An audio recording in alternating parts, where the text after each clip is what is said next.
You have a lot of free time, and you waste a lot of it feeling lost. You can either continue to waste this free time or pick up hobbies that are productive and healthy, will make you more intelligent and charismatic, more attractive and confident, and make you some money. To achieve this, you need to start doing one physical hobby, one cerebral hobby, one creative hobby, and finally, one financial hobby. In this video, I'm going to list out some of the best hobbies from each of those categories so you can pick the best ones for yourself. I'm going to give the pros and cons of each hobby. 1 year is all it takes to completely change your life.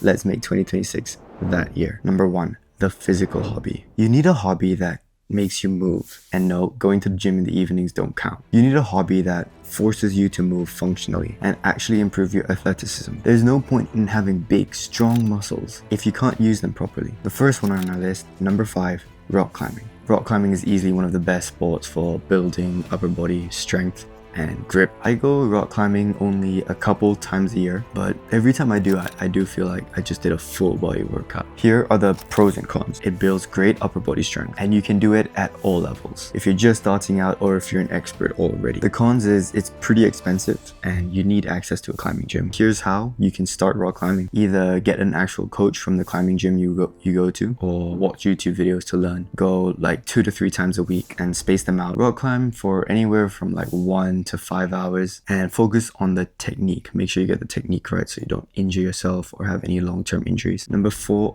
running. Running is one of the most basic forms of cardio. It's another great hobby to have. Any pace, any distance, all you need is some space and your legs. I personally run a light jog every morning, nothing crazy. I usually run about 1 to 2 km in about 5 to 10 minutes, and I run first thing in the morning, like even before washing my face or anything. Anyways, for running as your physical hobby, the pros and cons. There are insane health benefits. I'll list them out here. There's a very low barrier to entry. You really don't need any gear, any coaching. It's not expensive. The cons are it can become quite boring. I do run every morning, but on some days it is pretty boring, like if you compare it to rock climbing, for example. And risk of injury. Sometimes if you have like slightly improper running technique, like a lot of people these days, then the chance of you getting injured long term is pretty high. Well, if you want to choose running as your physical hobby, just allocate 3 to 5 or even 6 days a week to go running and run for about 10 to 30 minutes. I think that's the sweet spot. Anything below 10 minutes is a bit short, and anything above 30 minutes is a bit too long, a bit too intense, especially if you're just starting out. And at a moderate pace, like you shouldn't be gasping for air, but it shouldn't feel too easy as well. Number 3 is swimming. Swimming is one of the most aesthetic building physique hobbies. It gives you wide lats, broad shoulders, lean abs, and just elite cardio. I technically have access to a pool, but I'm not really a big fan of swimming, and like even when I do swim, it's just for fun, like just with my friends. I don't do like the laps and everything. So the pros are it's basically a full body workout and it gives you a really nice aesthetic physique. Another pro is that it's very low impact, so that you don't really get injured swimming. The cons are that there are the pool chemicals can damage your skin, your hair, and if you go every day, it won't be good for you. And then another con is if you're really just starting out and it's your first time ever swimming, then it's quite a steep learning curve. And obviously one of the biggest cons here that you need access to a pool, which a lot of people don't have. But if you do have access to a pool and swimming seems like something you want to take up, here's what I would recommend of how you start. Allocate about 3 to 5 days a week, spaced out, try to space them out, and 30 to 60 minutes swimming per session. Just swim laps slowly. Number 2, martial arts. Martial arts is like one of the best physical hobbies I think every young man should do at least once in their life, at least try it out. The thing I love about martial arts is that you're getting a 2-in-1. First of all, you're getting an amazing workout. You're building a ton of calories and your muscles are all training, but you're also learning a very valuable skill, self-defense. I tried martial arts for about 2 years and I really liked it, especially like punching the pads. It's really satisfying. I did Muay Thai and kickboxing. Here are the pros and cons. So pros, obviously it's a full body workout and it's like so intense, so it gets you in really good shape naturally. Another pro is obviously you're gonna learn really good self-defense. The cons are there is a risk of injury. It's pretty dangerous, especially if you don't take proper precautions. The chance of you getting injured is pretty high. And then another con is it's pretty expensive, especially if you're getting a coach, and all the gear and everything can be quite expensive, especially if you want your own gear, which I would recommend you do. if you want to take this seriously. Well, anyways, if you want to start martial arts, you need to first pick which one you're doing. So once you've chosen one, I would recommend Muay Thai. It's the best for self-defense. It's the best for athleticism, but you can choose any. And once you choose one, sign up for classes or even watch YouTube videos. If you don't want to invest that much time and money, you could get your friends involved, start sparring together. Because I personally believe that every man should learn or at least try martial arts for a set period in their life. And number one, this is honestly, I think, the best physical hobby every young man could do: calisthenics. In my opinion, yeah, it's the best physical hobby you could take up. It changed my life, and I genuinely mean that. It built me a physique I used to only dream of. If you don't know what calisthenics is, it's essentially mastering your body weight and like basically working out without equipment. Squats, pull-ups, dips, core exercises, muscle-ups, handstand push-ups, front levers, planches. You can literally start at any level. So basically, the pros are you master your own body weight and you can do some like really cool tricks and stuff and like impress your friends. There is no barrier to entry. You can start at any skill, any size. You don't need any equipment or gear. It's not necessary. It builds a very aesthetic physique. The cons are it's very hard to train legs in calisthenics since you can't use weights. But you can do like pistol squats and like single leg calf raises if it really comes to that. But what I would recommend is for upper body, you do calisthenics. Lower body, you do weightlifting. So if you want to start calisthenics, here is how you should approach it. So first, learn all about the sport, learn about the different movements, the types of like pushing and pulling movements. And once you kind of have a rough understanding, create a weekly schedule, a workout that you follow, and slowly progress as you improve. More reps, more sets, harder exercises. The cerebral hobby. Next, you'll need a hobby that requires you to think and use your brain. I feel like the world has started to lack intelligence. Finding a young man who can like reason and articulate his thoughts clearly and speak clearly is increasingly rare. But the good news is, if you do become more intelligent, learn to have a clear mind and train yourself in that aspect, you will stand out and you will be ahead of the majority of men out there. You'll be more charismatic, you'll be more likable, you'll be smarter, and your life will just improve because of that. Here are 4 cerebral hobbies. Number 4, journaling. Writing down and reflecting on your thoughts is a very good way to become instantly a more reflective person. So I've tried journaling in the past, but I've never really stuck to it. It's not my thing.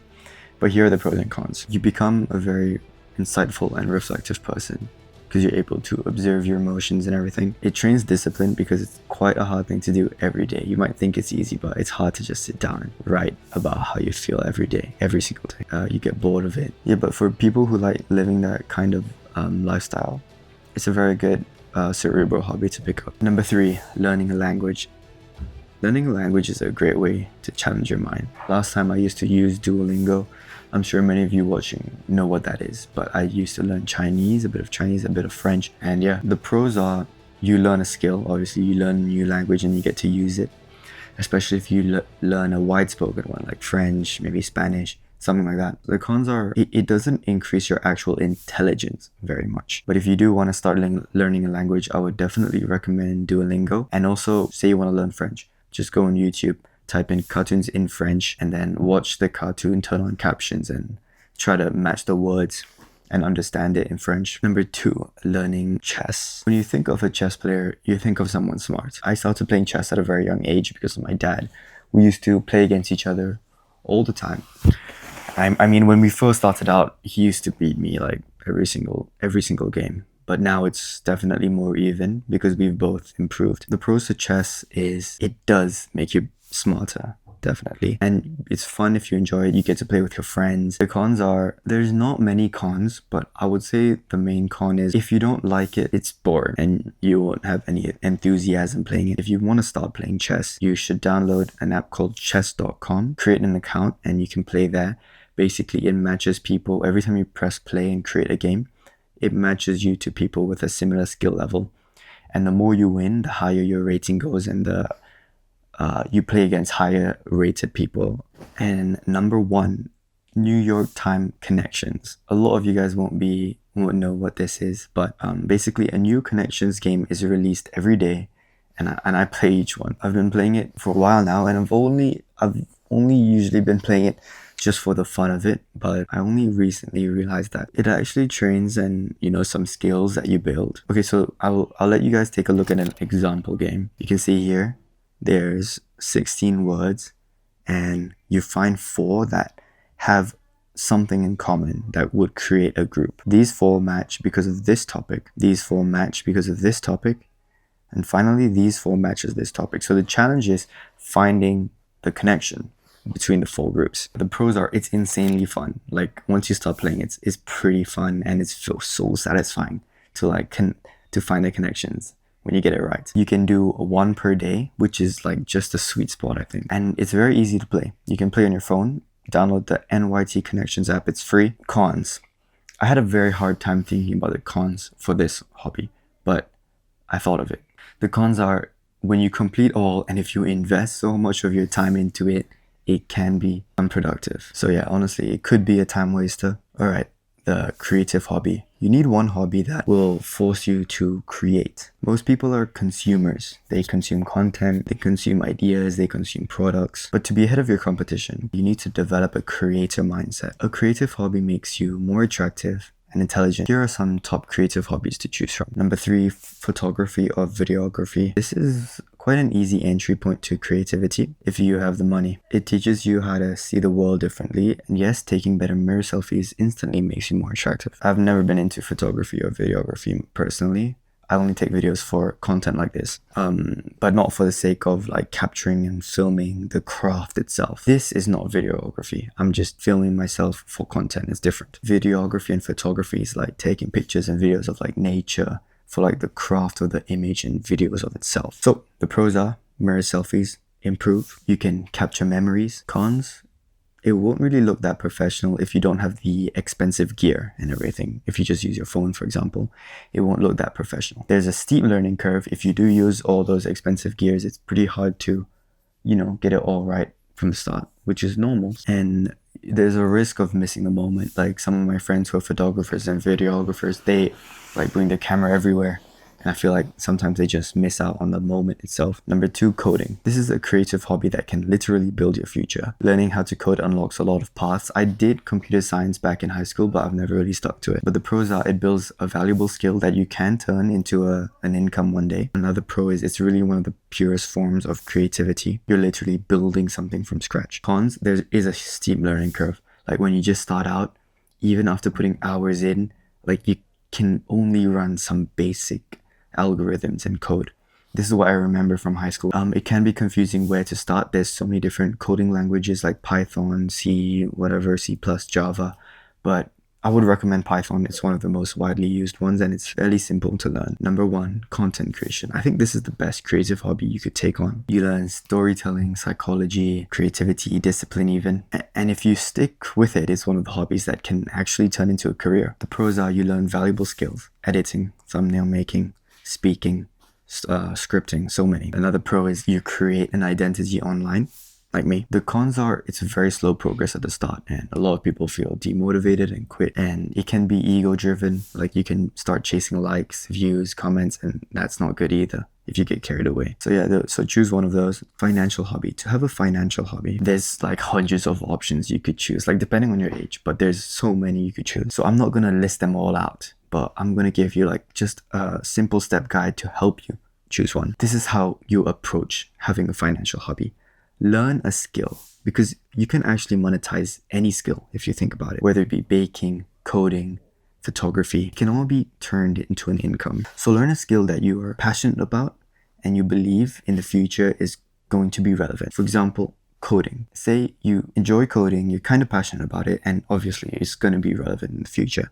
So you learn coding, you get really good at it, and then people look to pay you to code either their games, websites, because you have that valuable skill. Learn the skill, become really good at it, so one day you can monetize the skill. Step number 2 is monetizing the skill. So try to find people to hire you, try to offer projects. You can even start your own business, teaching other people what you've learned. So yeah, that's the financial hobby for you. And those are the 4 different kinds of hobbies that I've collected and chosen for you. Ideally, choose one physical hobby, choose one cerebral hobby, choose one creative hobby, and the financial hobby, learn that financial skill. And once you have those 4 hobbies, stick to them for the year 2026. Thanks for watching, and subscribe for more science-based self-improvement tips for young men. Bye.